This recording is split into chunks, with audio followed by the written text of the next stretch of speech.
figured something out.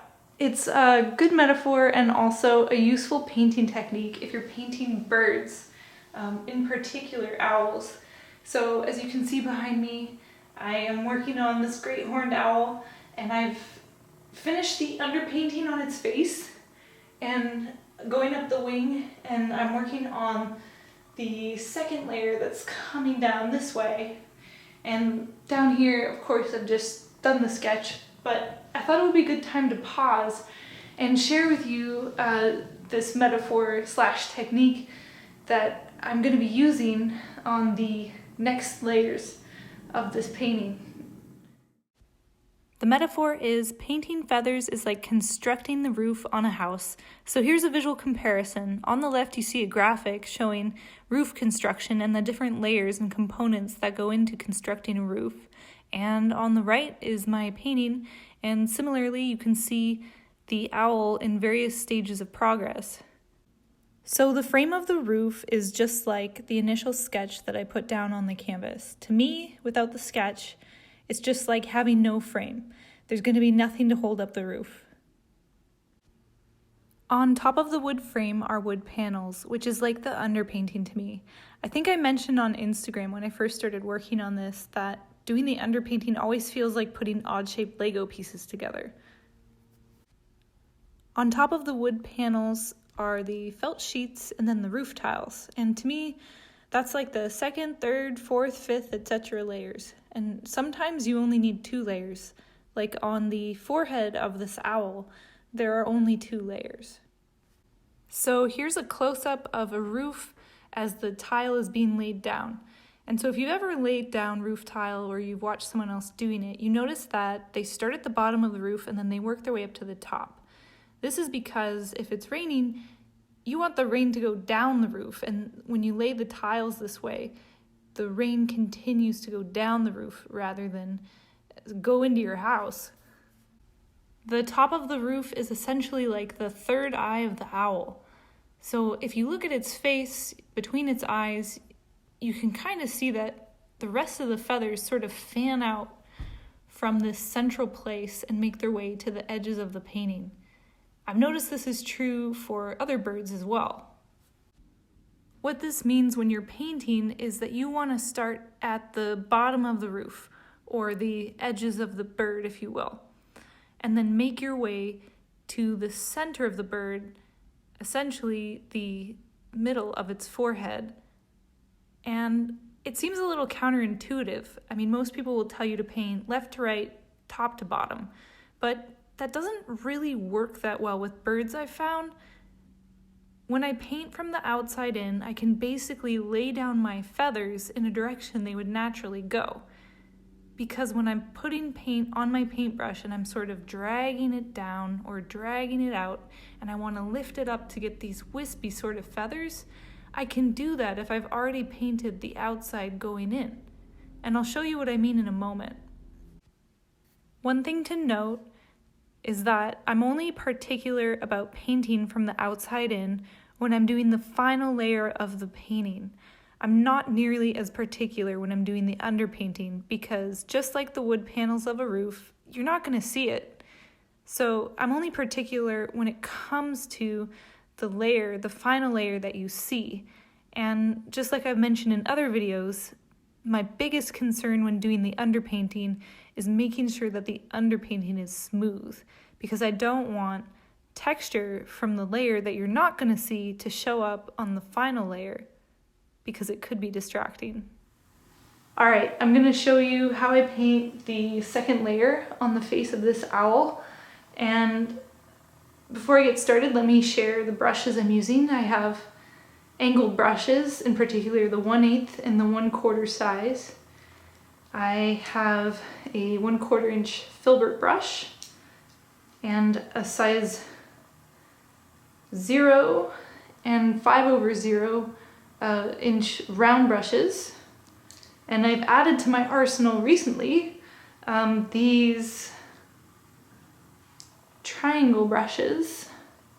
So I'm not sure if you can see the way this brush is constructed, but it's basically like a triangle shape, and then the hairs vary in length, And these are excellent for basically pressing down and then lifting up to get the wispy feathers. But they're really good for getting points like into really tight corners. So I really like these brushes. So this is basically what I use, and I'll add some links below, so if you want to get any of them, you can easily do that. Here is a snapshot of my palette so that you can see the colors that I'm working with. The paint I'm using is Winsor Newton Artist Oil Colors. At the top is French Ultramarine Blue, and I'll use this, usually just a touch of it, along with Ivory Black in the shadows and the darker colors. And then Titanium White, kind of used everywhere. Below that is Raw Sienna, and Raw Sienna is the color I use to get the rich, deep yellow hues, especially in the wings where the light is coming through them and it's sort of backlit. The predominant color I'm using there is Raw Sienna. And then last is Burnt Umber, which I kind of use everywhere. I sort of tint everything with Burnt Umber. So it's these 5 colors that I find myself using pretty much every time I paint wings. And I'll put links below so that you can learn more about those colors if you want to buy them as well. I'm going to pour just a little bit of Gamblin safflower oil into a shot glass here. I'll barely dip my paintbrushes in because I just want to get a tiny bit mixed in with the paint.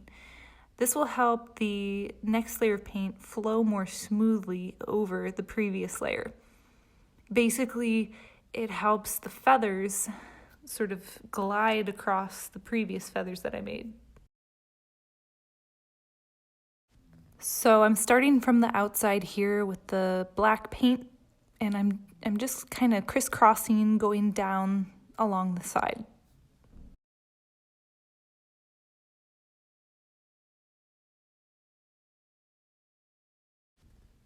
Here I'm using a different brush. This is one of the 1/8 inch angled brushes, and I'm gonna dip it in the safflower oil, get any excess off, pick up a little gray paint, and make some subtle gray feathers on the inside of the black feathers.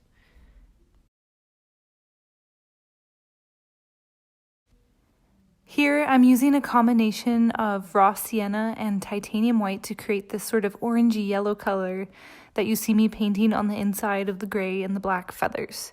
And just like those feathers, I'm doing a sort of crisscross motion down the left side of the owl's face.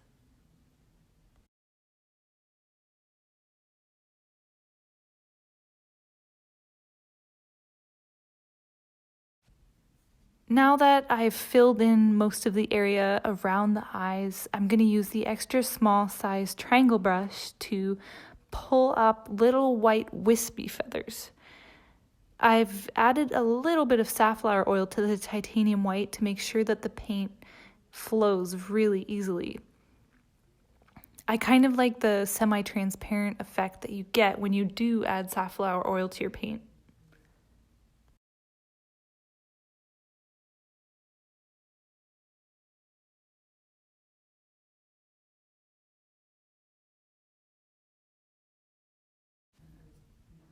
Just one thing to note, I didn't add any solvents or mediums to the underpainting because I'm following the fat over lean principle, and that means the oiliest and thickest layers of paint should go on top of the thinnest and least oily layers of paint. This way the painting will dry properly and it'll last better over time.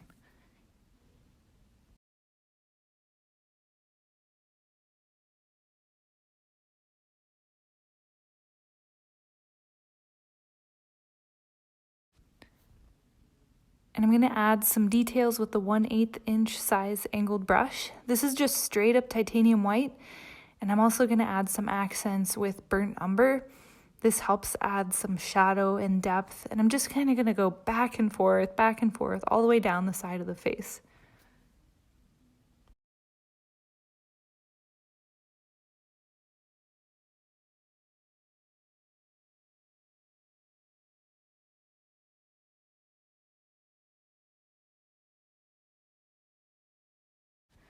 To me, this is sort of a meditative process, which I partly enjoy and partly it drives me crazy.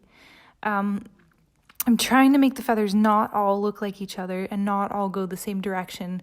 I feel like the irregularity is what gives each animal its personality and brings it to life.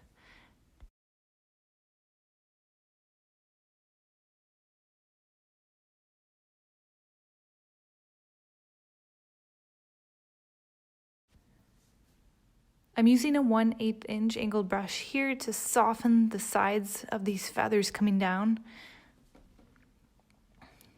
And then I'm also using it to give little accent feathers as well.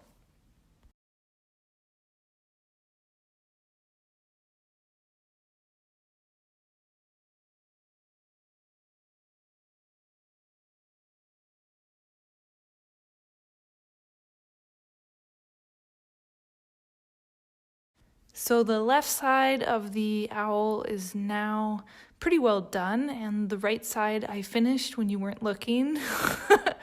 And so now I'm going to basically do strips, panels, going up the center of the owl's face, bringing it into that third eye. You might have noticed I'm using the 1/8 inch angled brushes a lot, and here I'm using it again just to give some subtle shadow underneath the beak area. This is, again, a combination of raw sienna and titanium white, and up towards the bottom of the beak, I'm bringing in more shadow, basically just raw sienna.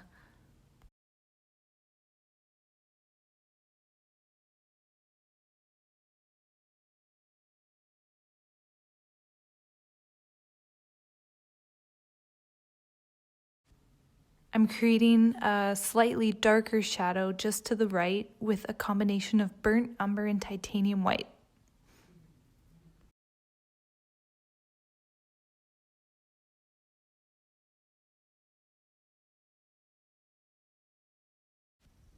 Now I'm using the 1/4 inch filbert brush to start blending the white feathers that are going to come down over top of the shadows, and also create little individual feathers kind of coming off to the side.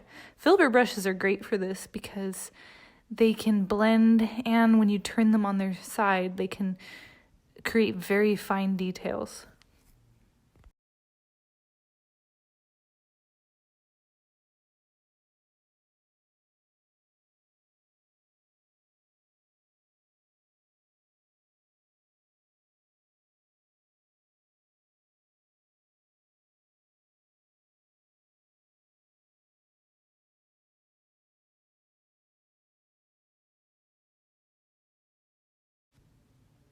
Moving to the area right above where I was just painting, I'm going to use the filbert brush again to create long white feathers just with titanium white, and then I'm going to use the 0/5 inch round brush with ivory black to come in and sort of clean up the edges and also blend in some of the feathers to give extra depth. I'll use the 1/8 inch angled brush as well to sort of clean up, blend, and give the area more shadow.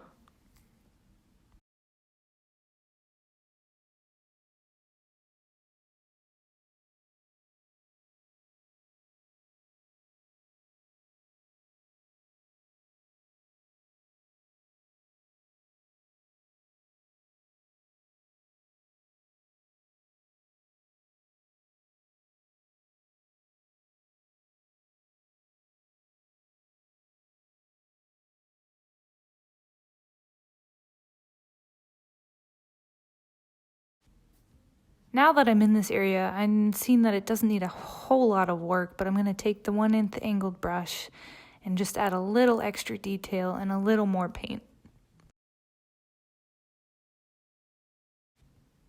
Back to the bottom of the face, I'm creating shadows with burnt umber using a 1/8 inch angled brush.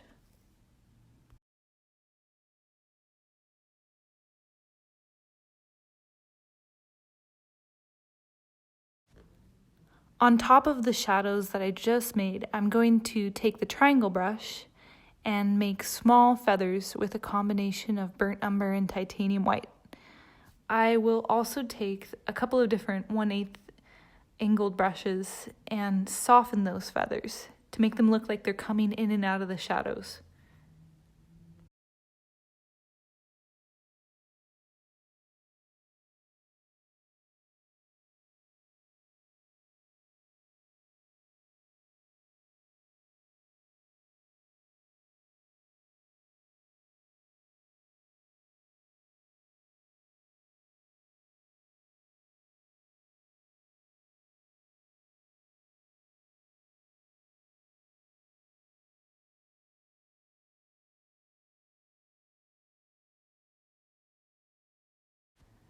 On top of these feathers that are in shadow, I'm going to take titanium white and use the triangle brush to create feathers on top of them.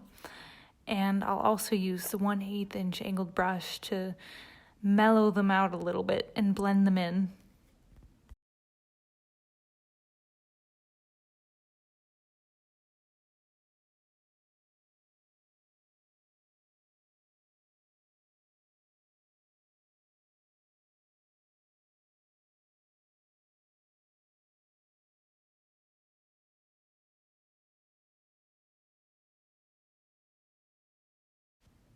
I'm pretty happy with how this area looks, so now I'm going to move up and work on the beak. Mostly in here, I'm just using shades of gray, a combination of ivory black and titanium white, and I'm also adding some French ultramarine blue to the mix. And I find, when you actually look at beaks, they quite often have some blue in them. And so I try to sort of augment this whenever I'm painting.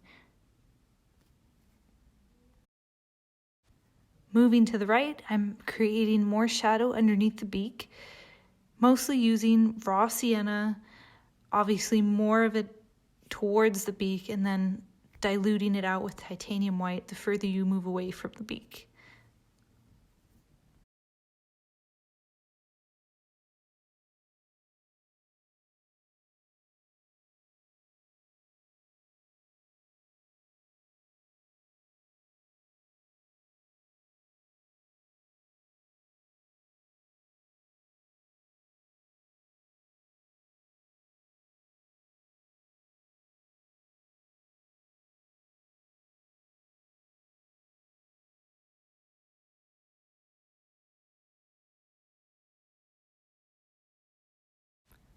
All right, getting to the end here.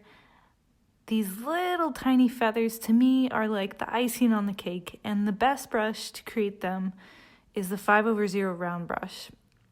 So I've diluted some ivory black with the safflower oil, and I've barely got any paint on my brush, and I'm just lightly dragging the brush through the areas that I've already put paint down. I'm just creating tiny, subtle little marks and shadows.